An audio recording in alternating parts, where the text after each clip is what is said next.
Everyone ready? Okay, hi. My name is Nikolai Schwarz. I'm a freelancer from Dortmund, Germany. I mostly do front-end stuff. And occasionally I write articles. I'm doing Drupal since around 2008. This talk will be about the Jewish Museum in Berlin, who I'm working for. By the way, who here does front-end stuff? Okay, and who here has actually paid an accessibility expert to do an assessment of the accessibility of the site? Okay, one. Expected maybe one or two. Okay, a little bit more. Okay, good. This talk will be about the some accessibility issues we had on this site. I will give lots of examples where I thought something was fine and then it wasn't. To the background, in March 2020, we did a complete redesign of this web page. Then it was still Drupal 7, and 5 years ago, I made sure that the site worked in Internet Explorer 11. And there were some technologies that we didn't have back then, like, for example, container queries or dialog or inert. In April 2021, we had an accessibility test made by Jan Helbusch. In April last year, we finally migrated to Drupal 10.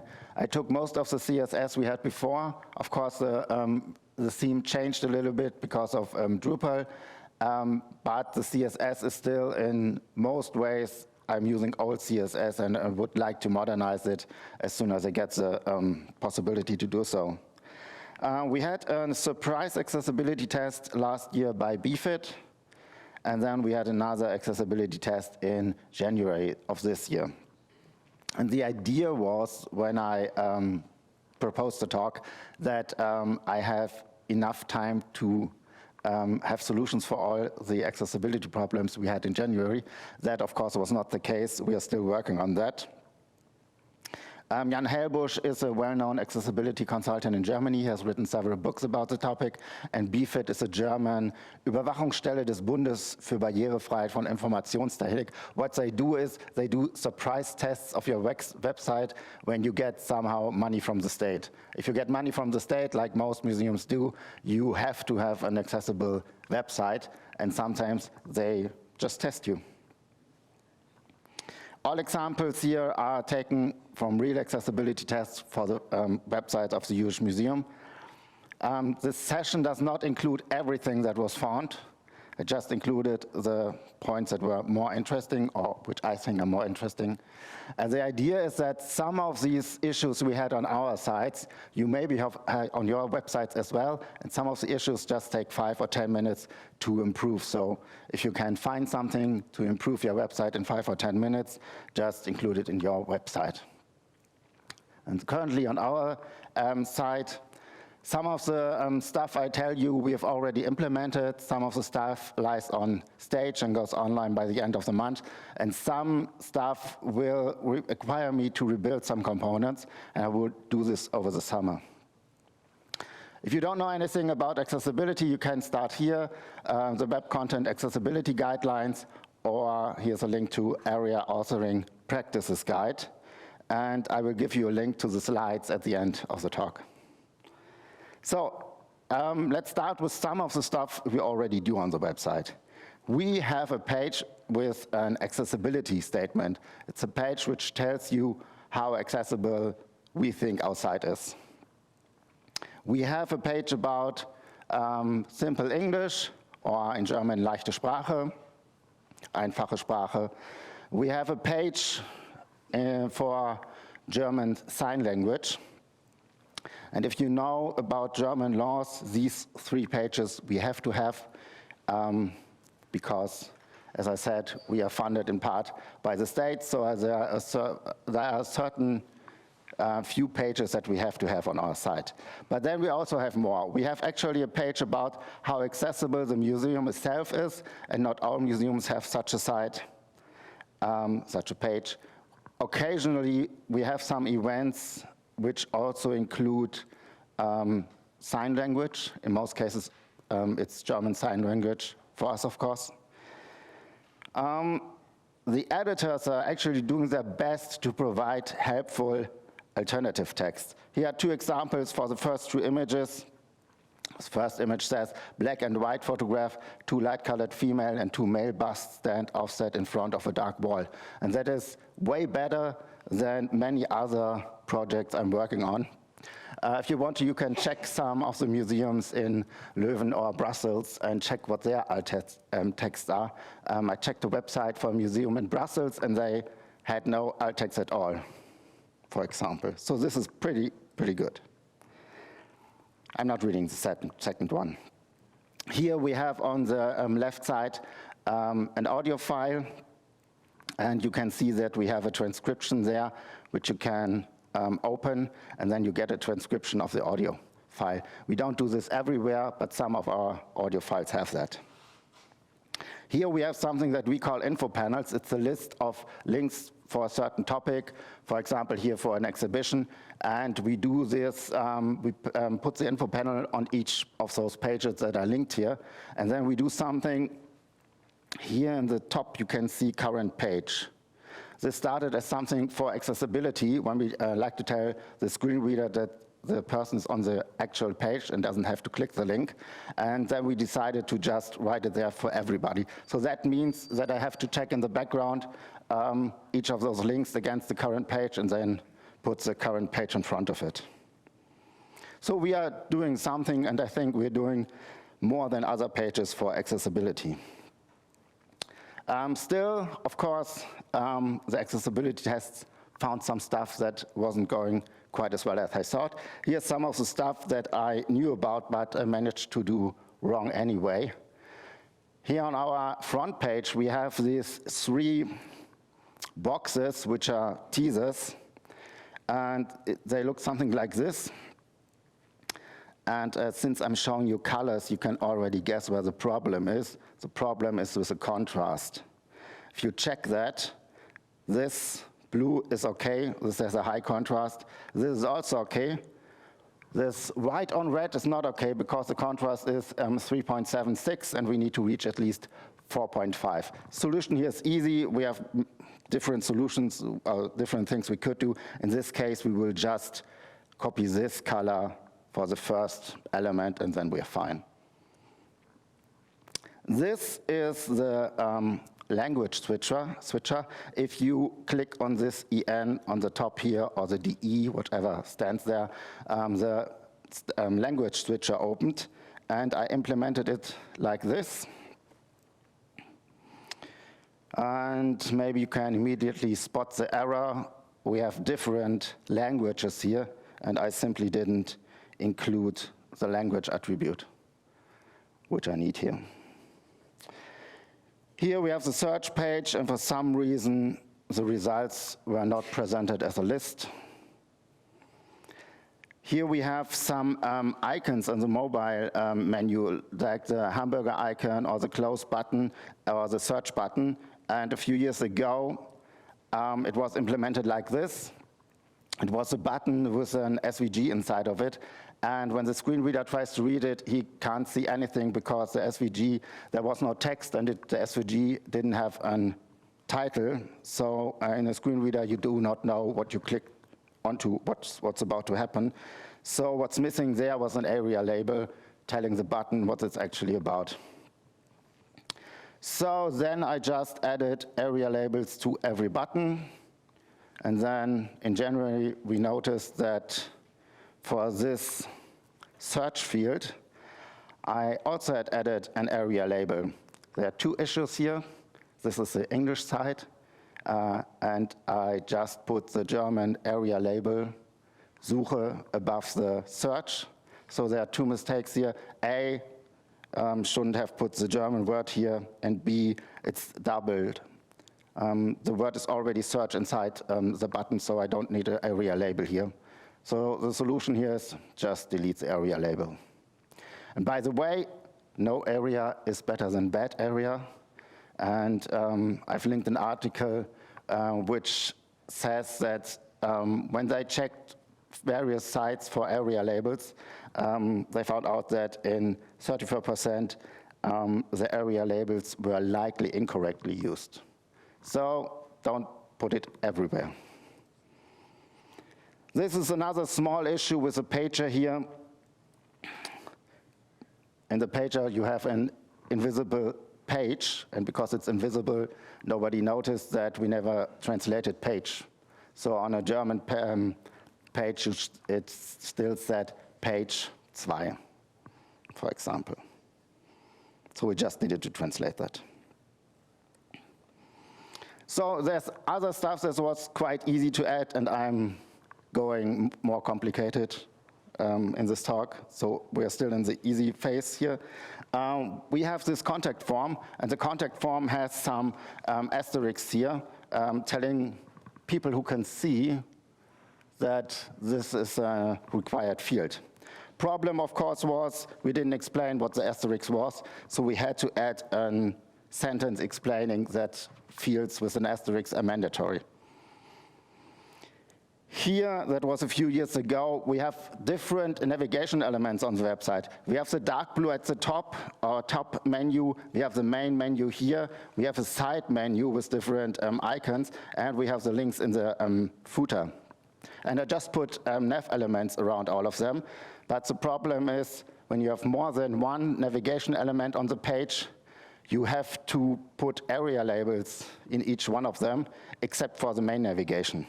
So solution was easy. I just needed to add area labels for the other navigations. On this page, the problem was this part here. And at this point, we usually write the date of the event, or when the event is in the past, I just put past event there. The problem was this did not have any heading. And the note were given was it needs to have a heading, so now it's an H2. I'm not quite happy with the H2 because the H2 is not the heading for the rest of the text. But that's, for the moment, what we are working with. Here, the problem lies in the first 2 lines. We have a top line, a kicker, and then the headline. And of course, this was just a paragraph and a heading. And I never thought about that. There could be a problem, but the suggestion was, if this is combined like this, we need to put it in a heading group. And we need a heading group here around the P and the H3, and then the H3 needs to have an ID, and then the H group needs to be area labeled by that ID. That number here is because I need a unique ID. That number is just the paragraph ID. And now I have grouped these 2 together. In case you have, like me, never heard of H group or forgotten about it, H group represents a heading and related content. It groups a heading together with 1 or more paragraphs. By the way, the slides contain occasionally lots of text. You do not have to read the text. This is more like if you want to read the slides later, you can read the text. For this talk, I will tell you everything you need to know. You just need to pay attention to the images and to the source code. H group was actually dropped from HTML5, but it's still alive in the living standard, and it is supported by all browsers, so you can use it. And accessibility test says we should use it. This one is about this banner for the Children's Museum of the Jewish Museum in Noah, and I just put a paragraph there and then the link. Problem is this link in itself has no context. So the suggested solution was either this, put the link into the paragraph, which is a little bit different because this more tends to be at different positions depending on the responsive design. So I do not like this. We can also use something like this, where the A is inside a P and then area described by the heading. So we are getting to stuff that surprised me. First one is this. On most pages, I'm just using a main and then an article. And on most pages, the the whole content in the main area is inside an article. And it's just usually not a problem, except for screen readers, because for screen readers, the main content is grouped twice. It's grouped once by the main and then by the article. So in this case, the article element should either be removed or given the role none.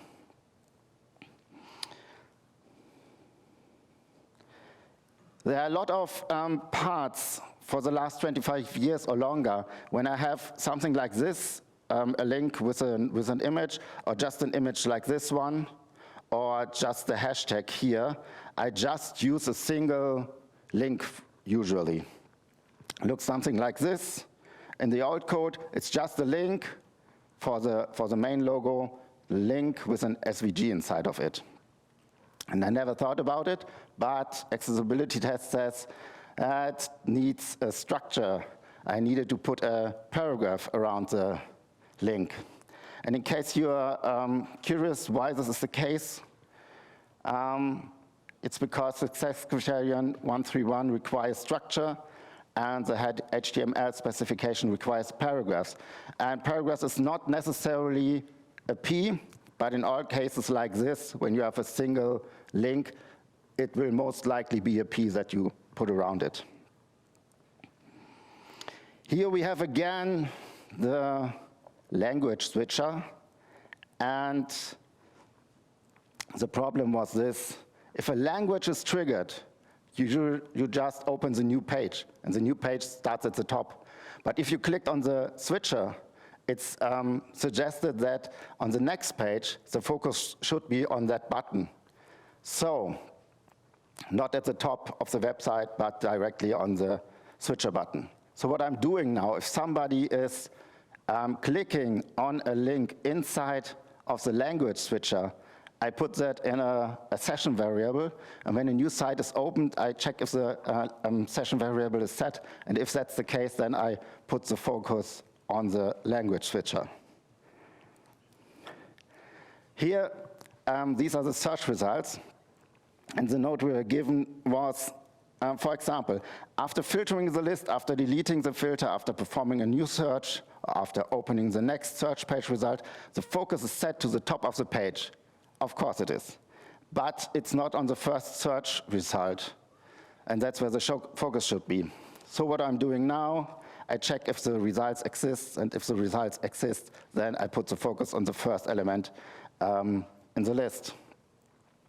What's open at the moment, when there's no result, we don't display anything, and we probably should put a sentence in there and then just put the focus on that sentence that's still open. But now it looks like this. If you click, if there are results, the focus just goes on the first entry. This is a card we have sometimes on the page. It's one of the cards that just turn around 180 degrees. And this is my implementation. It's just a few divs. And then the SVG is the graphics on the right top. And then we have a heading in H2, and then the content on the other side. And I was quite happy with that, because nothing is hidden. If you read that in a screen reader, you get the H2, and you get the paragraphs, and everything is fine. And when you tap, because there's a link on the other side, you can tap on the link, and when there's a focus, the card turns. I thought that was splendid, but because this is part of the presentation, it was not. So, problem number one, if you tap through the page, it can happen that the card is outside of the viewport. And when you tap on the card, it scrolls into the viewport, but the card is already turned around, so you do not see the the front. Problem number one. And problem number two, for accessibility, you need to have an active element, which the keyboard users can actually use a keyboard for. They have to hit enter. So it can be triggered by a mouse over, but it must also be triggered if people using the keyboard are just pushing enter. And the note was, best case would be for keyboard users if somehow the front remains visible after the flip. I don't know how we can do that, because this is not what we want. The suggestion is this, that we use a button which can then be pressed by enter, and we use popover to do that. Popover is pretty new, and we will not use this because popover is now supported in all major browsers, but Firefox implemented this around last year. And the last we talked about it, we will only use features that are supported by major browsers when they support it for at least 2 years.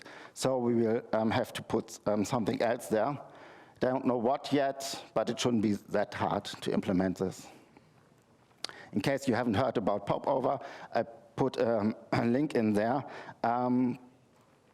You can do this with HTML or with JavaScript, and the best thing about it, you get something for free. For example, you get a light dismiss. If you click next to the popover, it will close, and you also can close it with escape key without doing any programming on your own. It just does it by itself. So popover is pretty good, but you can't necessarily use it right now. There's also some stuff that Drupal and the CK editor do. For example, here, we have a usual contact form. And the note we got was, the mandatory fields are marked a total of 4 times. The asterisk, required attribute, area attribute, and the text behind the input field. Part of that is our fault. This is the code. The asterisk here is of course there because we put it there. I don't know why we put the description in there. It's unnecessary, but it's right now there. We can just delete it.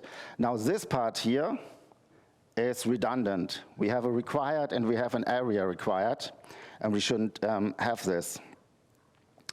The area attribute must be removed.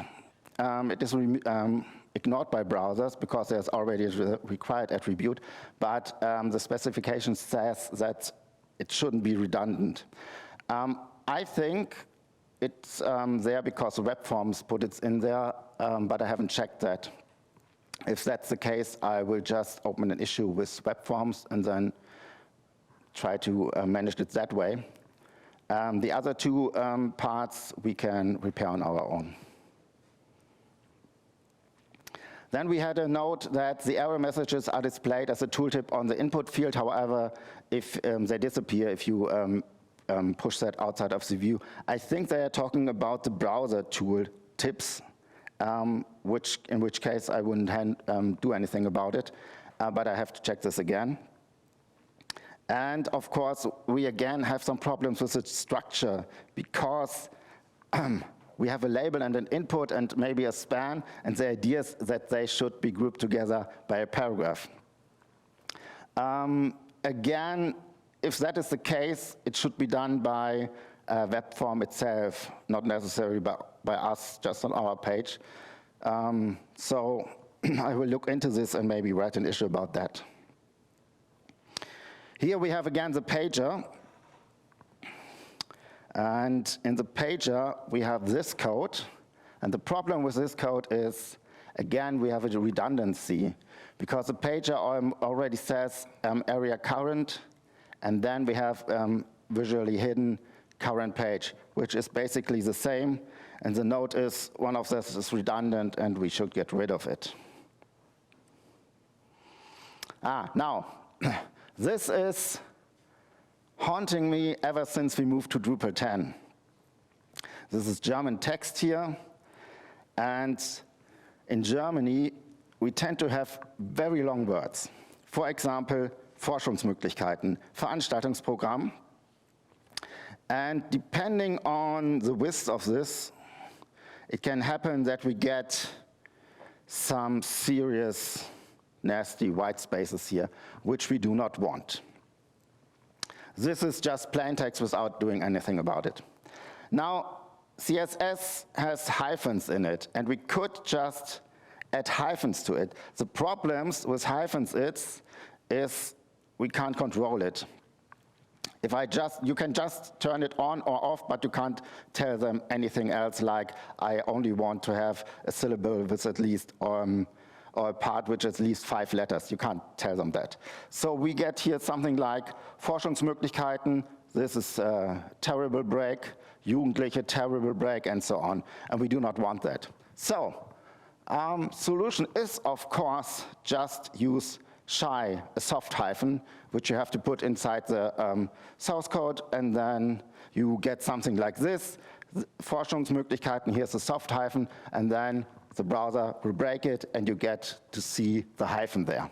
This worked fine in Drupal 7, and editors used it a lot. So in Drupal 10, I don't know if you can see it, but there's a shy here, for example. And you can write your shy in the source code, and then if you get out of the source code and then went into the source code again, the shy is gone. It just went magically away, and you do not know what happened until you try to find out if maybe there are some invisible characters, and indeed the CK editor removes the shy and puts in another form of soft word break, but this time invisible. It still works, but now the editors can't see what's going on. And now we have to find a way to rebuild something that works in HTML just like this, but it doesn't work in Drupal. And now we have to rebuild it with something stupid. Something like this CK editor soft hyphen plugin. It adds a new button to the CK editor, and we get this button. And when the editors use it, they see something like these pipes here. And these are all the parts where they put a soft hyphen with this module. So fine, it works. What does it do? In the background, it actually adds something like this, a new HTML element that doesn't exist, of course, but in the CK editor source code, you now see this. And then when you have your site, this gets changed into the invisible soft hyphen. But now you can see it in the code. Problems with this is, if you have something like a span or a site, and then use the shy, the new shy, inside of it, these spans get somehow broken, and the site gets broken. So now I have here a site, then the invisible character, and another site. And we were asking ourselves, okay, if this is broken up, what happens in a screen reader? So we had it checked, and in the screen reader, the site, for example, doesn't even appear in the accessibility tree. It's completely irrelevant for accessibility. So no problem there, but I'm still in the template. When I have something like this, closing site, invisible character, and opening site, I just remove this and just put the invisible character there. It's maybe irrelevant, but for the moment we're doing this. But then another problem popped up, because Jan checked this, and notice we are using shy everywhere. Shy has for years problems in screen readers, because the shy breaks up the word for the screen reader, and the screen reader reads the syllables, not the complete word. And Jan tested this last week again, and it's gotten better in JAWS. The gaps are smaller now, but you can still hear that there are gaps. In NVDA, the problem is still there. When you have, for example, a word like Bildungsprogramm, the program will tell you Silbungstrennzeichen, which is a hyphen, and then program. And if the editors use a shy all over your page, they will hear this all the time, which is, of course, terrible. So what to do? Suggestion, we use word break instead of shy. I don't know if anyone ever used word break. Word break works like this. Here, Forschungsmöglichkeiten, we use the word break, and it does indeed break the word, but we do not get a hyphen. This one is missing, which is how word break works. Of course, we can't use this, because now it's better for the screen reader, but now people who can see are missing the hyphen there. So this is unusable. Usable solution, I don't know, still looking for one. Of course, there are some tools, some JavaScript solutions which help you with the hyphens, but they still, as far as I tested them, still add the shy into it. You have a little bit more control, depending on the tool, where the shy occurs, but we still would have the screen reader problem with the shy. So this doesn't help us. Don't know what will happen with that in the future. Then we have stuff that is okay in theory, but not for screen readers. For example, I'm coming back to our info panels here, and the current implementation is with definition lists. Works like this. I have a definition term, and then 1, 2, 3 or more definitions for the links itself. This is fine, but not in the screen reader, because in a screen reader, the DL and the DT elements do not have a role. They do not have any semantics. In other cases, you know it's a paragraph, you know it's a heading, you know it's a list. With these elements, you don't know anything about them, because they have no role. So the suggestion is just change this to an H3 and then to a P. Of course, it's not so difficult to change that, but this part here at the top is not necessarily in H2. The editors must decide where it is in the flow of the page, and maybe it's an H2, maybe it's an H3, and then these headings would either have to be H3, H4, or maybe H5. So I have to check that against them. And the other thing is, if I have one element here, it's a P, but if I have more than one element here, it should be a list again. So I need to decide what to do here. It's of course solvable, but it just needs some time to be implemented. Here we have one of our usual teasers, and I implemented all the teasers the same way. I just put a link in there, and everything you can see here is inside the link. It's no problem for the browser. And if you want to click on it, it works, and with a keyboard, it works. The problem is with the screen reader. The screen reader will tell you that there is a link, and then read everything that is within that link. And this can be long text, and it's too long to just tell them there's a link here. So instead of putting the link around everything, the solution is to just put the link around our heading. And then to make sure that you still can click on the whole area, you need to make your link area bigger. And you do this by putting a pseudo class in there and just make sure that the pseudo class has a bigger area. Then it works something like this. Here, the teaser is around the complete text.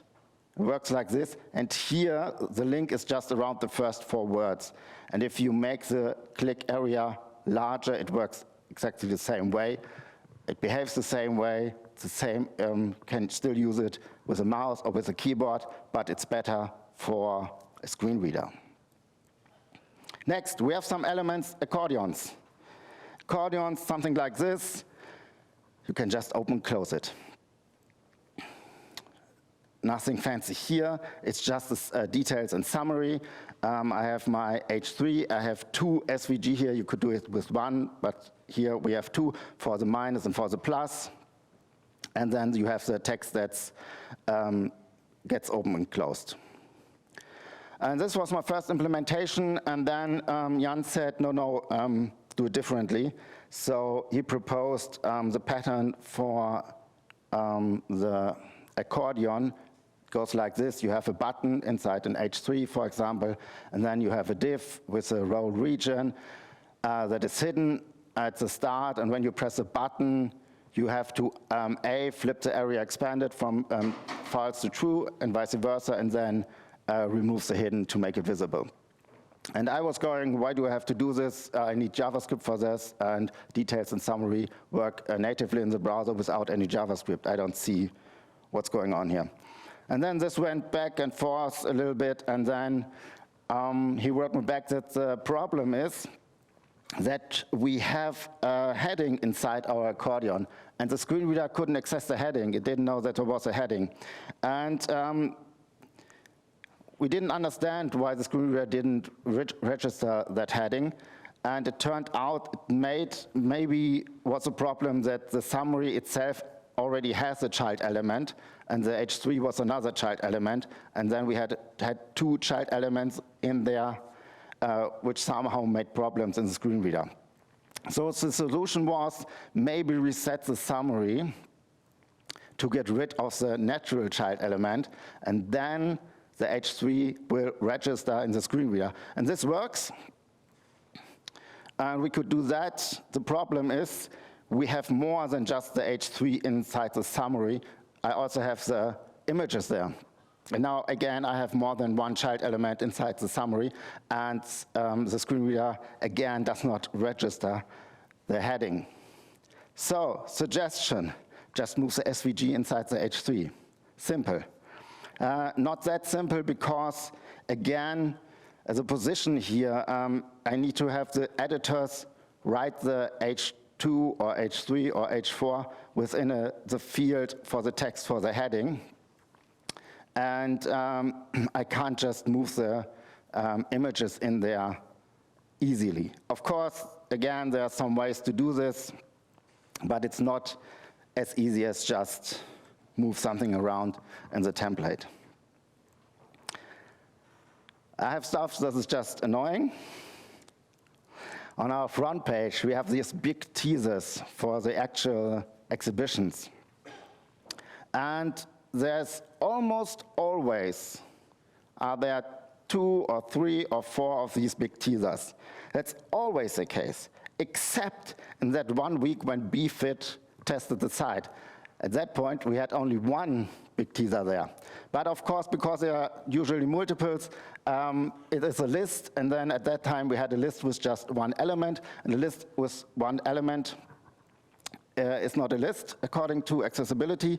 So the note was, yeah, when there's just 1 element, we have to put it not in a list, in a div, for example.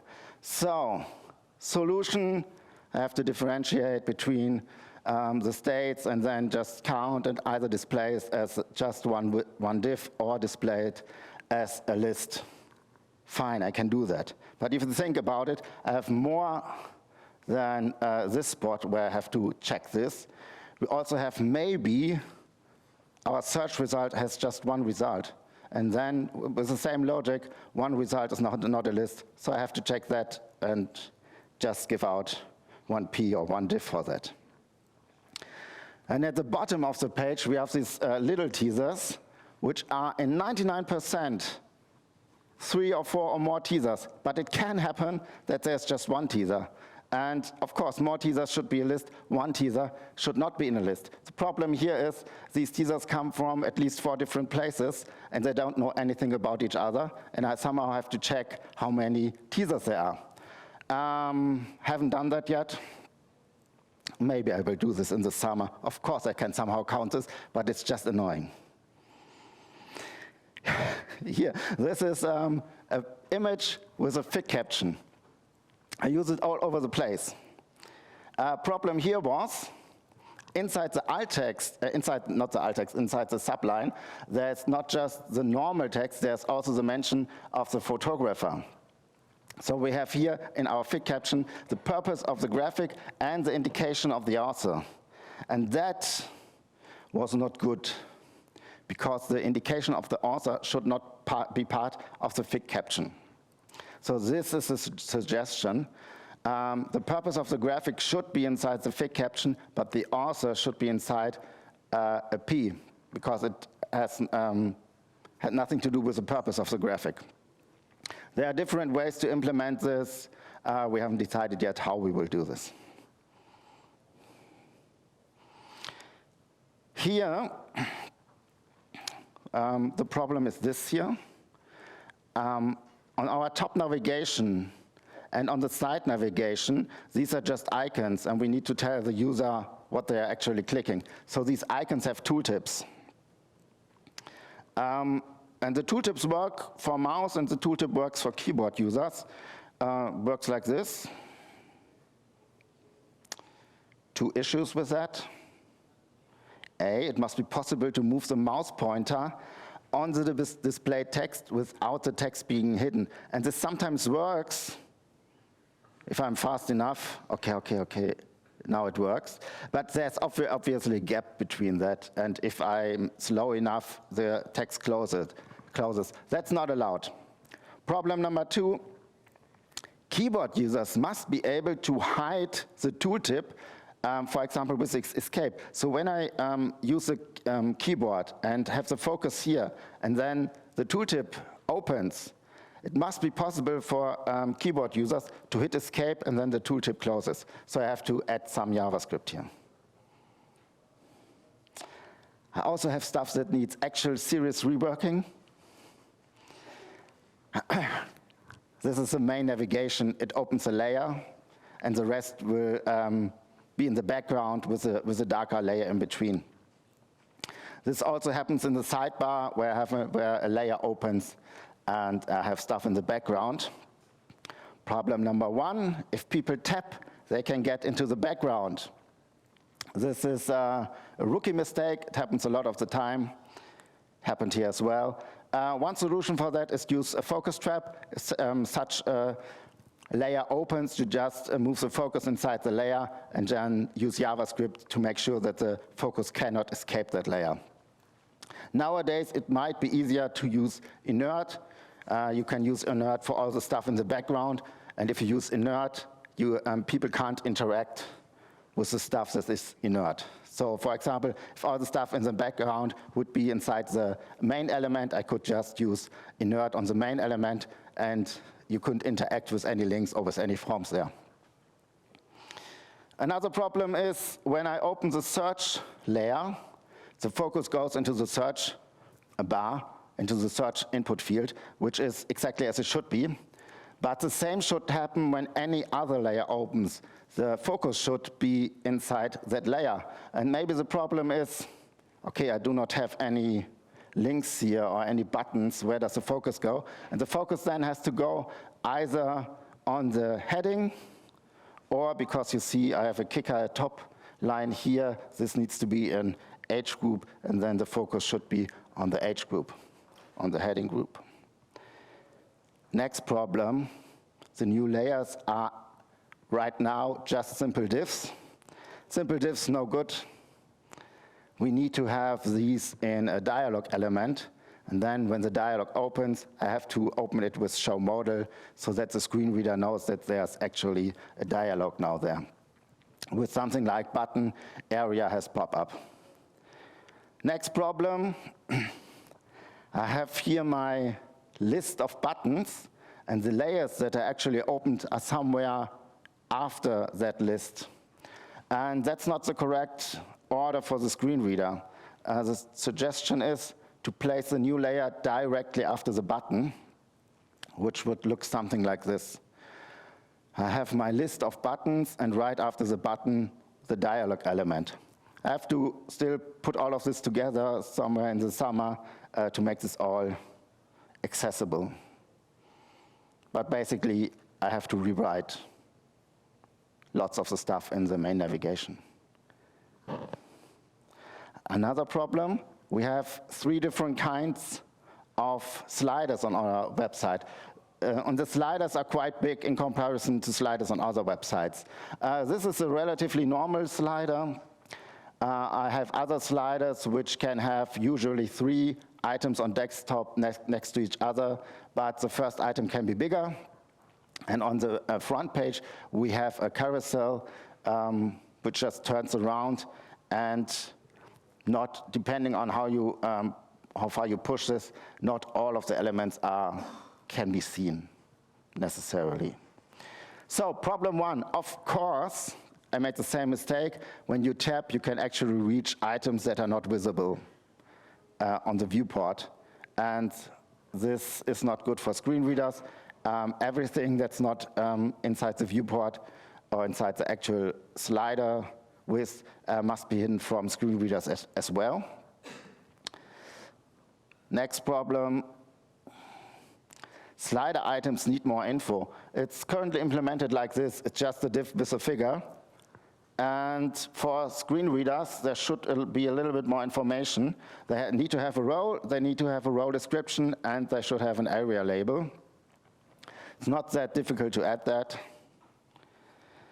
Next, instead of a button that just says next or previous, the idea is to have buttons that say next 3 slides, previous 3 slides, but of course this is responsive. So when I push that together, it should say next 2 slides or next 1 slide. Yes, I can implement this, just a little bit annoying.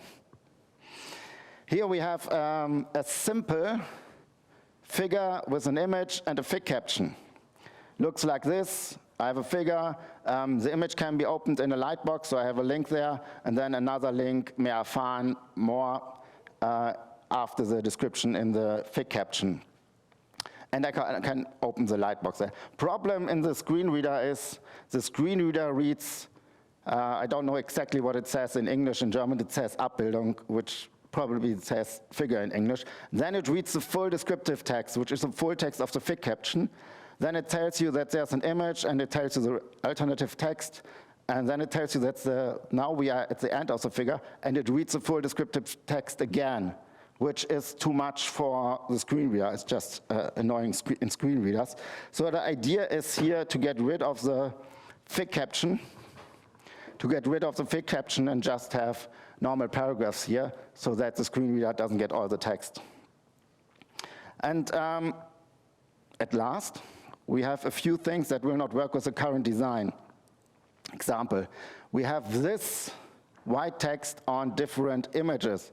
And depending on the image, you can see here there are certain parts that are maybe better, have a better contrast. For example, this A to the blue, probably not enough here. But then we have parts which are on white. It sometimes works better, it sometimes is worse. It depends on the image. We already have a shadow here in the background, and we made that shadow darker over the years. But again, depending on the image the editor puts there, the contrast is not high enough. And we can't really solve that. Of course, we could put some background in behind the text, but then you can see less of the image. That's not what we want. So this actually needs some kind of redesign to make it accessible. Another problem that not only we have, but every major website with more content or more components in there, you actually have to make sure that your website is still accessible when the user uses text zoom. And this is the usual mobile menu, but when you put the text zoom to 400%, we have parts that overlap. And of course you can scroll here, but this navigation is over the text, and that's not allowed. There must be no overlapping up to 400% of text zoom. And we have more than this place where it happens, and we need to somehow rework those places. And that's it.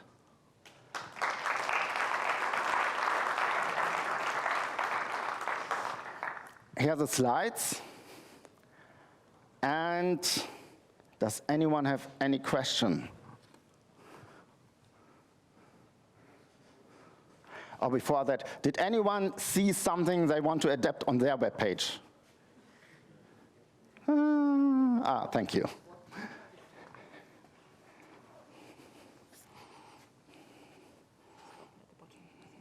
Mm-hmm.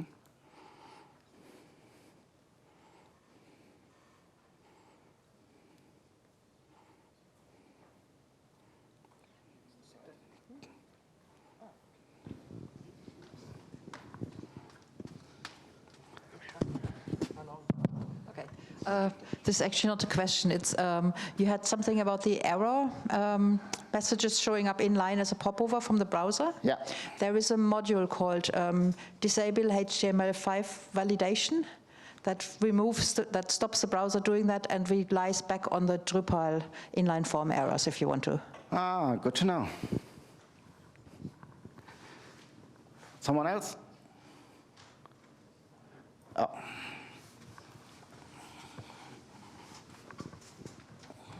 Yeah. I was surprised by the proposal to add the p tags. I didn't know that. So that was strange to me. And when it comes to the popovers, the help text for the icons on the left, there's a trick with CSS you can use you can add a pseudo element, a before or an after, to have a better, to have the hover states longer. You're talking about... Yeah, it's a technique you can use like for a drop-down menu also. this here, right? Yeah, yeah. And when I'm losing the focus here, Yes.